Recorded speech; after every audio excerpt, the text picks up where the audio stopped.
ಹೆಣ್ಣು ಮಕ್ಕಳನ್ನ ಎಲ್ಲಿ ಗೌರವಿಸ್ತಾರೆ, ಎಲ್ಲಿ ಪೂಜಿಸಲ್ಪಡ್ತಾರೆ, ಅಲ್ಲಿ ಎಲ್ಲಾ ದೇವತೆಗಳು ನೆಲೆಸಿರ್ತಾರೆ ಎಂಬ ಈ ಪುಣ್ಯ ಭೂಮಿ ಕರ್ಮ ಭೂಮಿಯಲ್ಲಿ ನಾವು ಹುಟ್ಟಿದೀವಿ.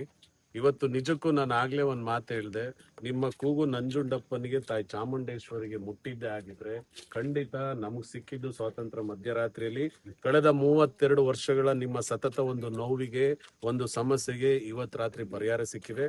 ಇದು ನಿಜಕ್ಕೂ ನಿಮ್ಮ ತಂದೆ ತಾಯಿ ಮಾಡಿರ್ತಕ್ಕಂಥ ಆಶೀರ್ವಾದ, ತಾವು ಪಟ್ಟಿರ್ತಕ್ಕಂಥ ಕಷ್ಟದ ಶ್ರಮಕ್ಕೆ ಸಿಕ್ಕಿರತಕ್ಕಂಥ ಒಂದು ಪ್ರತಿಫಲ ಅಂತ ಈ ಸಂದರ್ಭದಲ್ಲಿ ಹೇಳ್ತಾ, ನಾಳೆಯಿಂದನಾದ್ರೂ ನಾನು ವಿಶೇಷವಾಗಿ ನಂಜುಂಡೇಶ್ವರನಲ್ಲಿ ಪ್ರಾರ್ಥನೆ ಮಾಡ್ತೀನಿ. ಜಗತ್ತಿಗೆ ಅನ್ನ ಕೊಟ್ಟ ನನ್ನ ಅನ್ನದಾತರ ಬದುಕಿನಲ್ಲಿ ಹೊಸ ಬದುಕು, ಹೊಸ ಬೆಳಕು, ಹೊಸ ಚೇತನವನ್ನು ತುಂಬಲಿ. ನನ್ನ ಅನ್ನದಾತರ ಮಕ್ಕಳ ಬದುಕು ಬಂಗಾರ ಆಗ್ಲಿ. ನನ್ನ ಅನ್ನದಾತರ ಮನೆ ನೆಮ್ಮದಿಯುತ ಒಂದು ಆರೋಗ್ಯಯುತವಾದಂತ ಒಂದು ಬದುಕು ನಿಮ್ದೆಲ್ಲರದು ಆಗ್ಲಿ ಅಂತ ಹೇಳಿ ಶುಭ ಹಾರೈಸಿ, ತಮ್ಮ ಎಲ್ಲರಿಗೂ ಒಳ್ಳೇದಾಗ್ಲಿ ಅಂತ ಮತ್ತೊಮ್ಮೆ ನನ್ನ ತಂದೆ ತಾಯಂದಿರಿಗೆ ಸತತವಾಗಿ